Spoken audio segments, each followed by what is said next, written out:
Hello, welcome to my YouTube channel. In this video we tell you about who opposed German reunification. Most world leaders were in favor of it happening at some time, including Gorbachev. But the only two world leaders who were in favor of it happening then, were Helmut Kohl, and George Bush Sr. Mitterrand, Thatcher, and others were not in favor of it happening in 1990 simply because there were too many people, like my mother, who was in the WRAF in WW2, who were so upset by the news. But once it was clear that it was going to happen, then the issues were, what to do about the large contingent of the Soviet army in East Germany. Would the new Germany still be allowed to be a member of NATO? Would the Soviet Union withdraw its forces from East Germany? Could Germany be a member of NATO and the Warsaw Pact? As Gorbachev requested, it was all settled on May 31, 1990 at a US-USSR summit.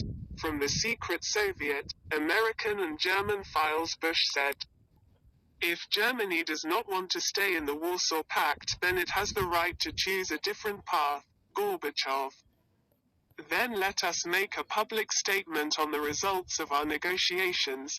The US president agreed that sovereign Germany could decide on its own which military political status it would choose. Membership in NATO, neutrality, or something else. This came 3 months after Baker's promise to limit NATO's expansion eastwards, and clearly makes that agreement null and void.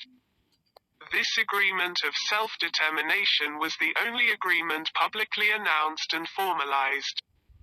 And thus self-determination became the rule regarding all former Soviet states, and satellite states. Each was given the right to determine its own future. Putin quotes the Baker-Kohl proposals to state that the West reneged when Poland and so on joined NATO. Putin conveniently ignores the above-mentioned agreement, which is the only one ever officially made, and therefore the only agreement, on this topic. Inherited by Russia when it inherited the agreements made with the USSR.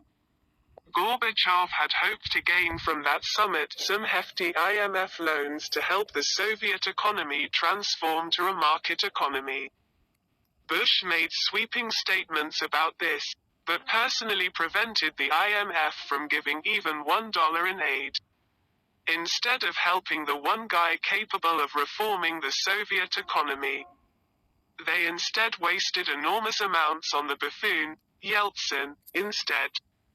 By Bush's, refusal to approve an IMF loan, he effectively threw Gorbachev under a bus. And he and Dick Cheney did so for purely ideological reasons.